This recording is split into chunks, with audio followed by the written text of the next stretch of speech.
लौट में बड़ी खबर, अरविंद केजरीवाल को जमानत मिल गई है, स्टैंप लग गया है। Big news that we're tracking as far as Arvind Kejriwal is concerned. He's got bail by the Supreme Court. The Supreme Court has essentially granted bail to Arvind Kejriwal. बड़ी खबर इस वक्त सुप्रीम कोर्ट से आ रही है। दिल्ली शराब घोटाले मामले में अरविंद केजरीवाल को बड़ी राहत मिली है। जेल से बाहर आने का रास्ता साफ हो गया है। उनको सीबीआई मामले में जमानत मिल गई है।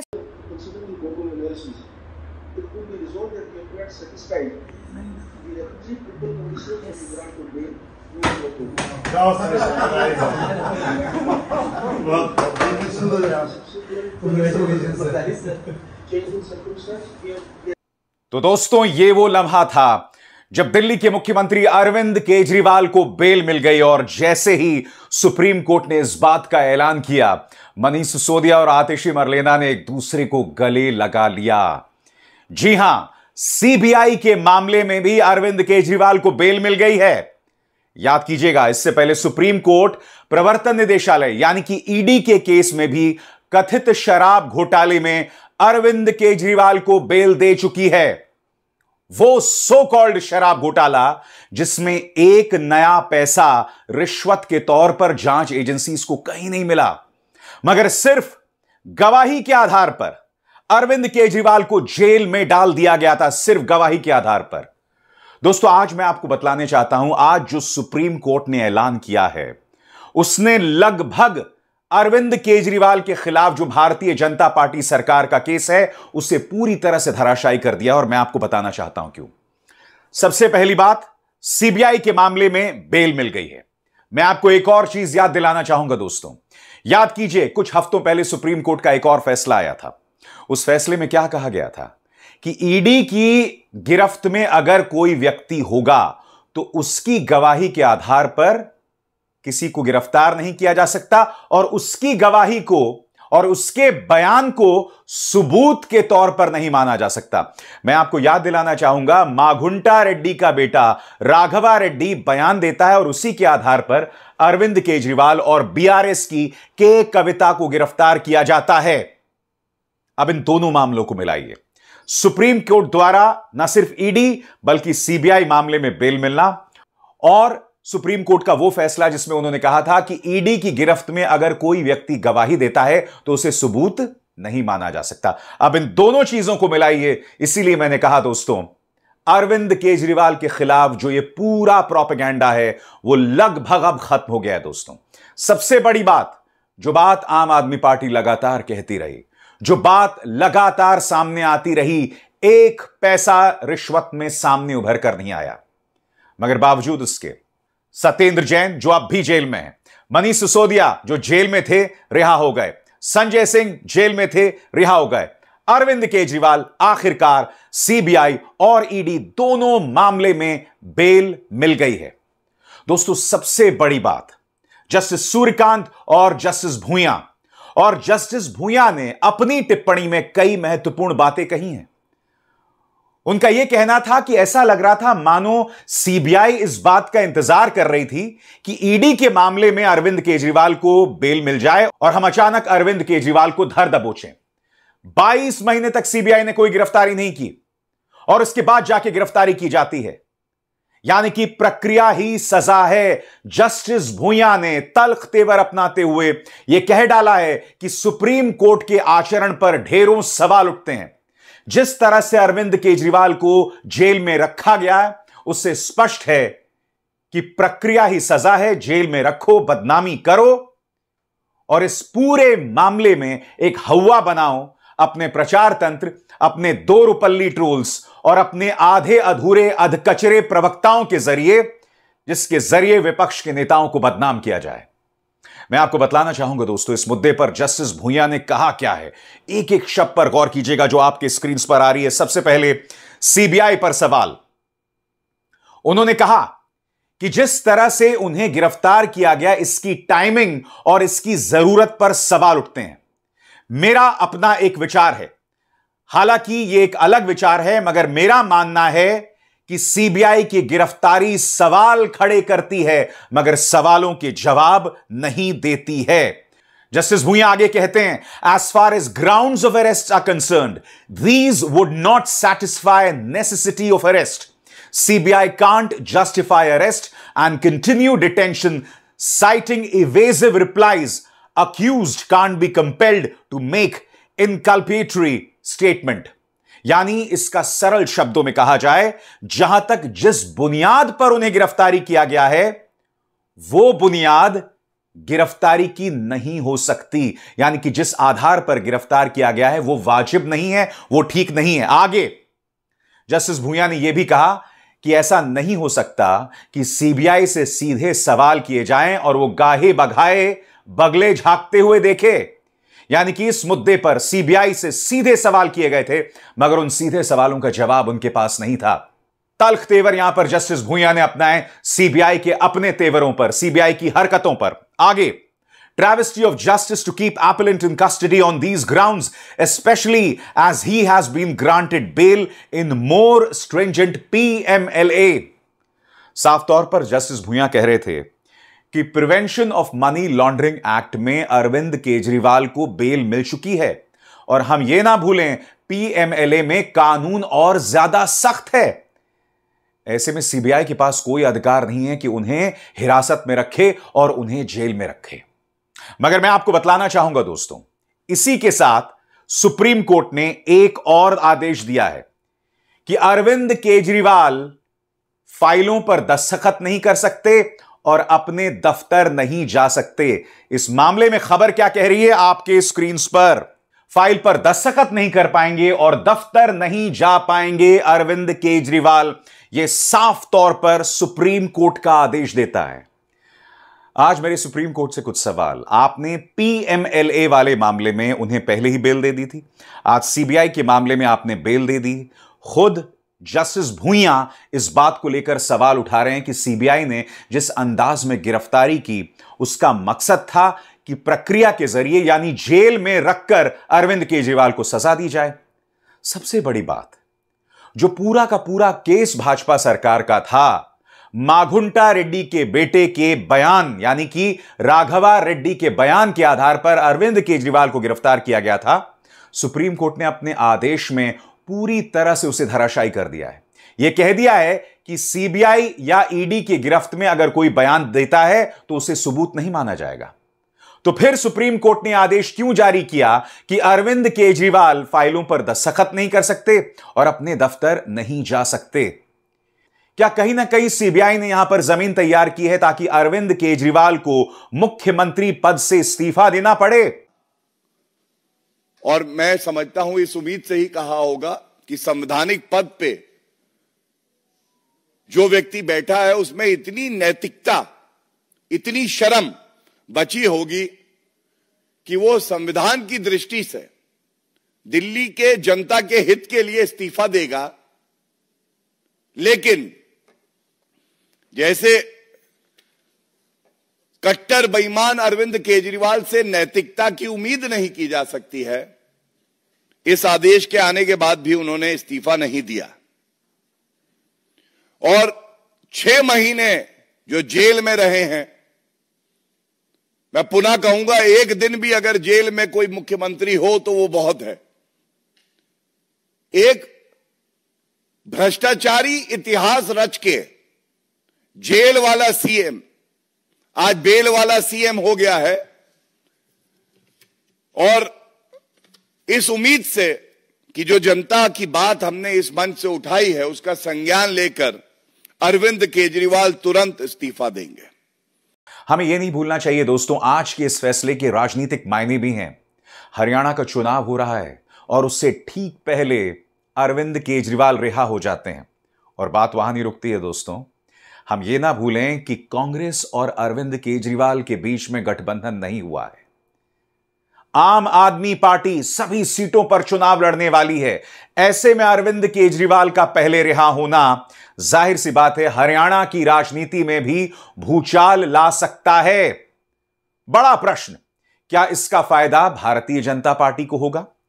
या कहीं ऐसा तो नहीं है कि भारतीय जनता पार्टी की विश्वसनीयता हरियाणा में इस कदर खत्म हो चुकी है कि अरविंद केजरीवाल की मौजूदगी भाजपा के वोट काटेगी?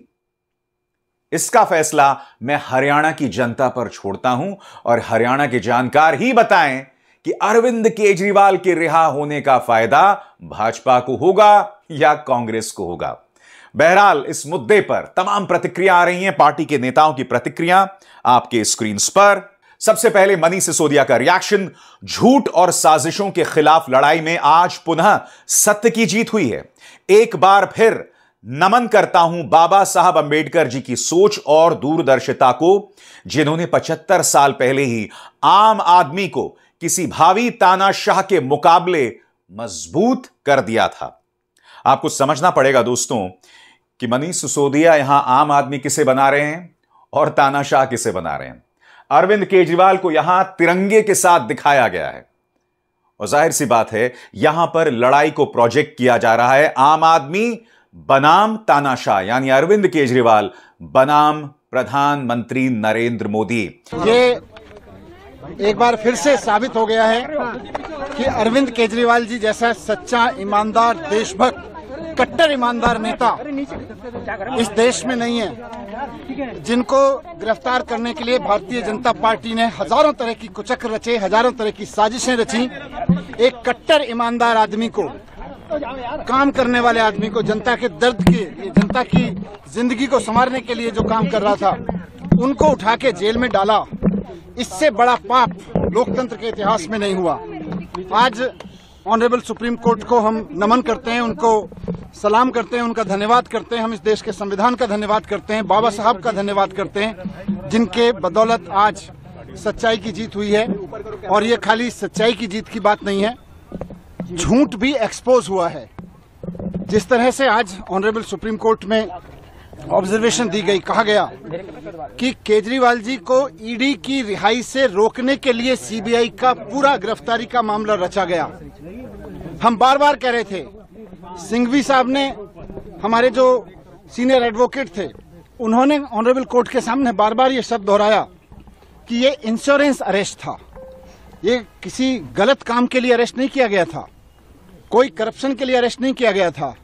भारतीय जनता पार्टी चुनाव में नहीं जीत पाती, पार्टी को नहीं तोड़ पाती, तो एक इंश्योरेंस अरेस्ट किया गया कि इस आदमी को जेल में डाल दो तो इनकी पार्टी टूट जाएगी, इनकी सरकारें ध्वस्त हो जाएंगी।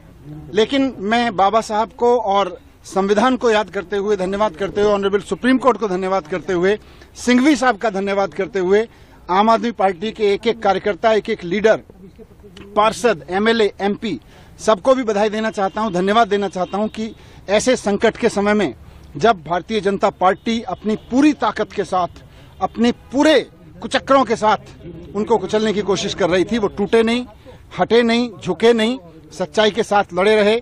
सच्चाई की जीत हुई है, हम बहुत खुश हैं। आने वाले समय में इससे और सच्चाई के लिए लड़ने वालों को ताकत मिलेगी। बात सिर्फ केजरीवाल जी की नहीं है, जो भी आदमी सच्चाई के लिए लड़ रहा है उसको ताकत मिलेगी। ये हमारे सबके लिए बहुत भावुक पल है। हमारे बड़े भाई, हमारे मित्र, हमारे गुरु केजरीवाल जी, जिनको इस तरह से अंदर डाला गया जेल में, सबके लिए बहुत दुखद क्षण था।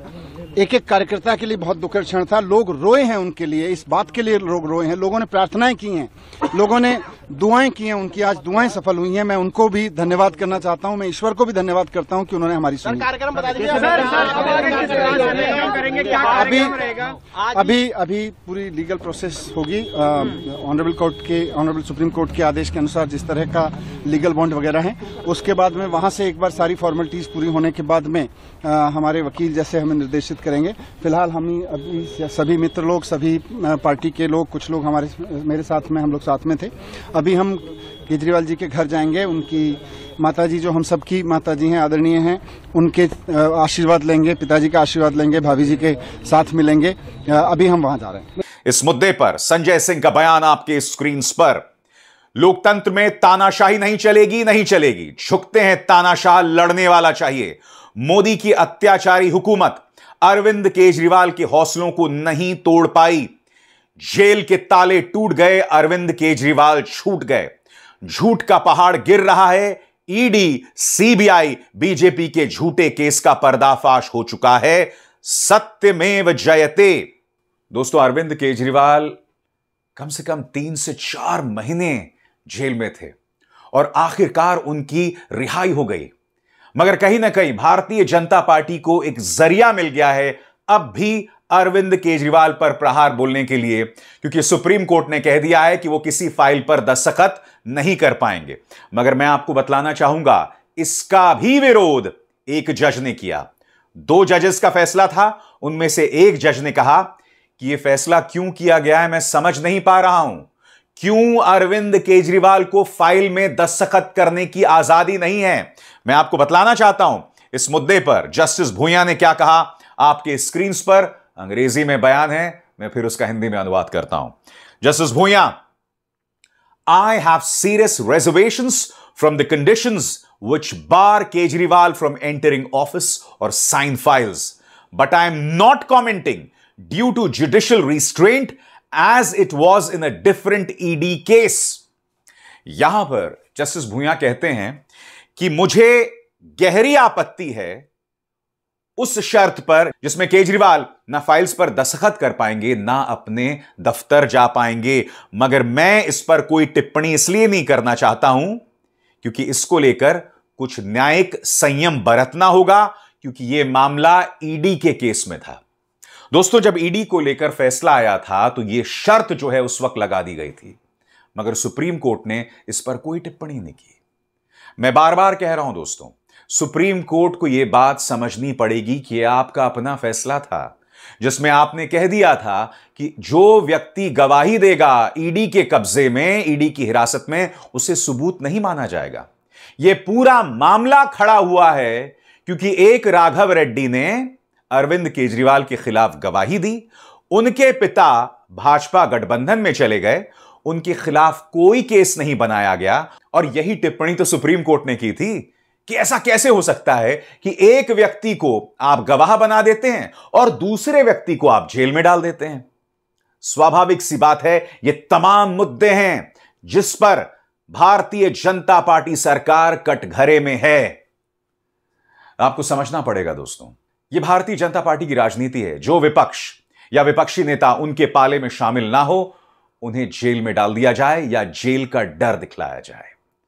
भ्रष्टाचार के मुद्दे पर भारतीय जनता पार्टी से ज्यादा किसी ने समझौता नहीं किया है। महाराष्ट्र इसकी मिसाल है। अशोक चव्हाण, अजीत पवार, छगन भुजबल, नारायण राणे, हेमंत बिस्व शर्मा, मुकुल रॉय, लंबी फहरिस्त है, कितना गिनाइएगा। आप भूल गए इंडियन एक्सप्रेस की रिपोर्ट, 25 लोग थे जिन पर भ्रष्टाचार के गंभीर मामले थे, वो सब के सब भाजपा में शामिल हो गए। उनमें से 23 लोगों के खिलाफ केसेस खत्म हो गए। भारतीय जनता पार्टी ने भ्रष्टाचार का मजाक बना दिया है।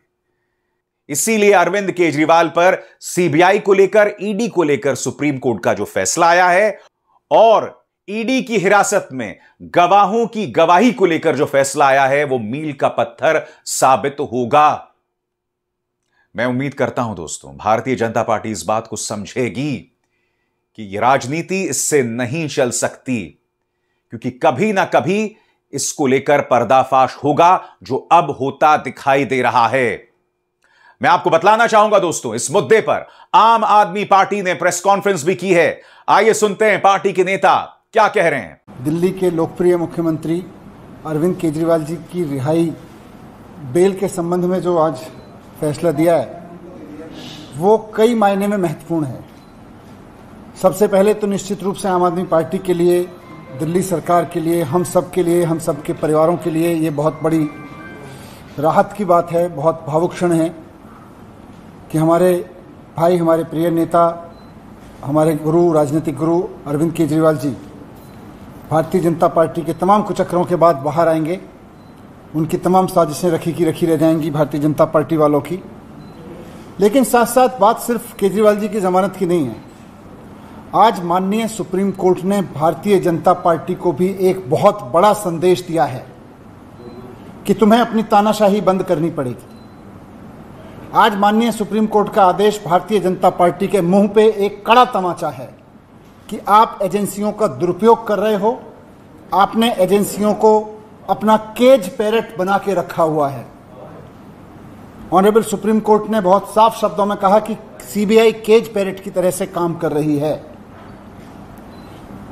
माननीय सुप्रीम कोर्ट का यह फैसला सिर्फ पार्टी, सरकार या व्यक्ति के लिए, हमारे लिए महत्वपूर्ण नहीं है। केवल देश के आम आदमी को ऑनरेबल सुप्रीम कोर्ट का साफ संदेश है, साफ भरोसा है कि आप चिंता मत करो, अगर कोई तानाशाही चलाएगा, अगर कोई एजेंसियों का दुरुपयोग करेगा, तो देश का संविधान उसकी रक्षा के लिए है। संदेश साफ है ऑनरेबल सुप्रीम कोर्ट का कि तानाशाही के खिलाफ देश का संविधान हर आम आदमी के लिए रक्षा के लिए है। और भारत में अगर किसी की चलेगी, ना तानाशाही की चलेगी, ना सीबीआई की चलेगी, ना ईडी की चलेगी, ना इनके तानाशाही कानूनों की चलेगी। भारत में अगर किसी की चलेगी तो देश के संविधान की चलेगी। यह ऑनरेबल सुप्रीम कोर्ट के फैसले से साफ संदेश है। दूसरी बात, ऑनरेबल सुप्रीम कोर्ट के संदेश से यह साफ है कि भारतीय जनता पार्टी सीबीआई को और ईडी को अपने तोता मैना की तरह इस्तेमाल करते हुए अरविंद केजरीवाल जी को अंदर रखने के लिए साजिशें रच रही थी। खुद ऑनरेबल सुप्रीम कोर्ट में यह कहा गया आज कि जिस तरह से सीबीआई ने सीएम साहब को अरेस्ट किया, उससे यह साफ हो जाता है कि सीबीआई जानबूझकर केजरीवाल जी को अंदर रखने की मंशा के तहत उनको गिरफ्तार कर रही थी। यह बात आज के ऑनरेबल सुप्रीम कोर्ट के फैसले में साफ हो रही है। केजरीवाल जी को जेल में रखने की मंशा के तहत सीबीआई केजरीवाल जी को अरेस्ट करती है। और यह मंशा किसकी है? केजरीवाल जी ने कुछ गलत तो किया नहीं। मंशा है भारतीय जनता पार्टी की। भारतीय जनता पार्टी की यह मंशा थी कि अरविंद केजरीवाल जी अंदर रहें जेल के। इसलिए जब ईडी से केजरीवाल जी बाहर आने लगे तो उस वक्त सीबीआई से उनको अरेस्ट कराया गया। बहुत सोची समझी साजिश के तहत सीबीआई ने किसी करप्शन में अरेस्ट नहीं किया, बीजेपी की मंशा से अरेस्ट किया है केजरीवाल जी को। यह बात हम कह रहे थे, आज ऑनरेबल सुप्रीम कोर्ट ने इसको सही ठहराया है कि सीबीआई ने बीजेपी की मंशा को पूरा करने के लिए केजरीवाल जी को उस वक्त अरेस्ट किया जब वो ईडी के केस से बाहर आने वाले थे।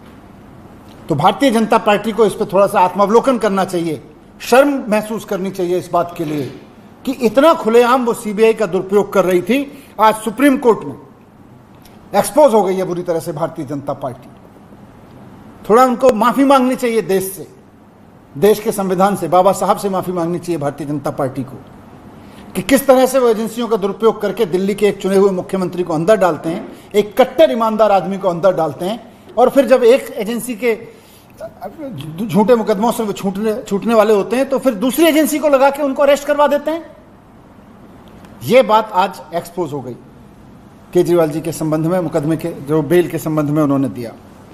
और तीसरी बात हम सब के लिए बहुत सुखद यही है, जो मैंने पहले भी कहा कि लोगों का अरविंद केजरीवाल जी के प्रति बहुत प्यार है। लोगों का प्यार, भगवान राम की, हनुमान जी की कृपा और देश के संविधान का कवच, ये तीनों अरविंद केजरीवाल जी के साथ हैं। और जब तक लोगों का प्यार अरविंद केजरीवाल जी के साथ है, जब तक भगवान राम की, हनुमान जी की कृपा अरविंद केजरीवाल जी के साथ है, जब तक देश के संविधान का रक्षा कवच अरविंद केजरीवाल जी के साथ में है, केजरीवाल जी जैसे कट्टर ईमानदार आदमी का कोई कुछ नहीं बिगाड़ सकता। यह बात आज साफ हो गई है। यही हमें रखना था इस पे संजय भाई।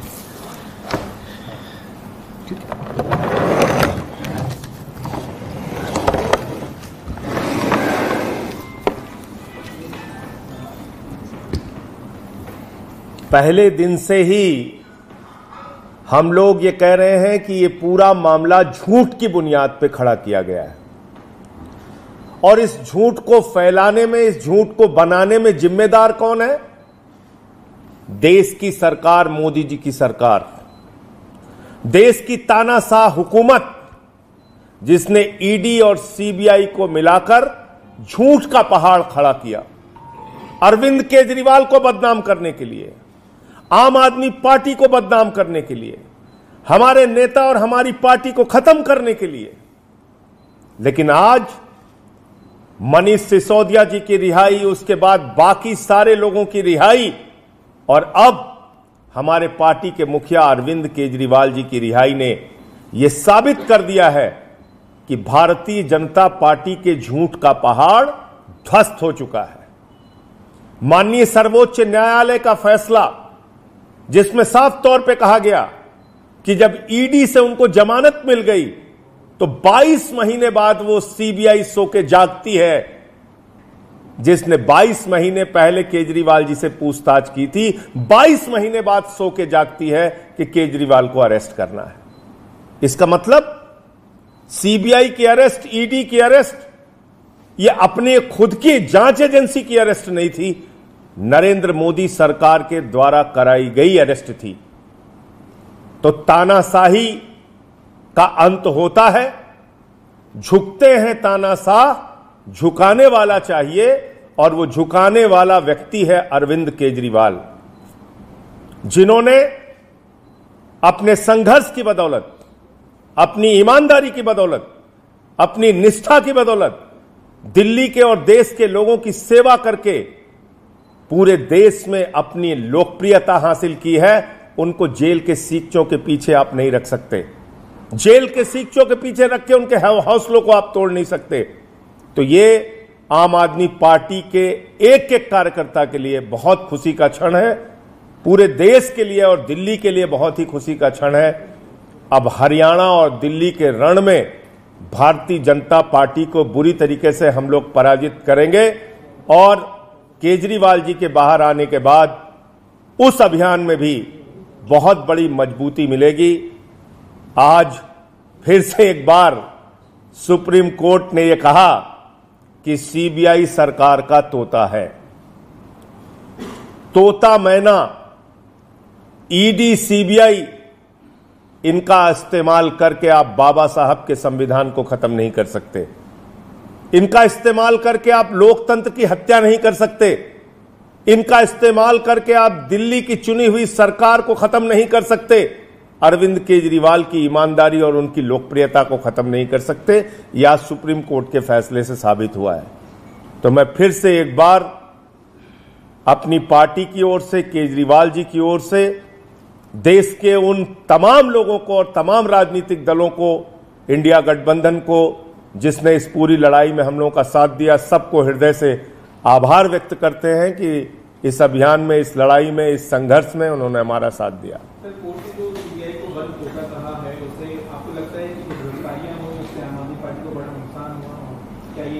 नहीं, अभी तो जो आज कहा है वो तो भारतीय जनता पार्टी को अब शर्म आनी चाहिए और भारतीय जनता पार्टी को देश से माफी मांगनी चाहिए इस चीज के लिए। जिस तरह से उन्होंने सीबीआई को तोते की तरह से इस्तेमाल करते हुए विपक्ष के नेताओं को गिरफ्तार करने का, ईडी को तोता मैना की तरह इस्तेमाल करते हुए विपक्ष के नेताओं को गिरफ्तार कराया, ये अपने आप में बहुत शर्मनाक है। इसके लिए भारतीय जनता पार्टी को माफी मांगनी चाहिए देश से। सर, जिस तरह से कंडीशनल बेल मिली है, सीएम सचिवालय में जा सकते हैं, फाइल में साइन कर सकते हैं। देखिए, ये बीजेपी मांग उठा रही है कि अब तो सीएम नहीं है तो वापस से मांग उठा। देखिए, भारतीय जनता पार्टी का ये बयान अपने आप में बताता है कि बीजेपी केजरीवाल जी के बाहर आने की खबर से ही कितना घबरा गई है। अब केजरीवाल जी बाहर आ रहे हैं, बीजेपी को ये दिख गया है, बीजेपी बाहर आने की खबर से घबरा गई है, इसलिए इस तरह के बयान दे रही है। बीजेपी वालों को भी पता है कि इस तरह की कंडीशंस आगे कोर्ट में चैलेंज होंगी तो रुकेंगी नहीं। लेकिन आज बीजेपी जो ये कहने की कोशिश कर रही है, अपनी जो कहते हैं ना, खिसियां नहीं बिल्ली खंबा नोचे, बीजेपी की स्थिति ये हो गई है। वो कंडीशन, पहले बेल चिल्ला रहे थे, कंडीशन चिल्ला रहे हैं। कुल मिला के केजरीवाल जी बाहर आ रहे हैं और इनको ये घबराहट हो रही है बीजेपी को कि अब केजरीवाल जी बाहर आएंगे तो अब क्या होगा। अरे, जब दो जजों का फैसला आया, एक जज के फैसले में साफ तौर पे सीबीआई को बिल्कुल सरकार के तोते के रूप में इस्तेमाल करने की बात कही गई है, तो ये अपने आप में कोई कंडीशन नहीं रखती केजरीवाल जी के ऊपर। आगे तो बड़ा सवाल ये दोस्तों, क्या भारतीय जनता पार्टी सुधरेगी? क्या वो बाज आएंगे अपनी उस राजनीति से जिसके जरिए वो विपक्ष के नेताओं पर निशाना साध रहे हैं? यह सवाल उठेगा और बार बार उठेगा। अब इज़हार शर्मा को दीजिए इजाजत। नमस्कार।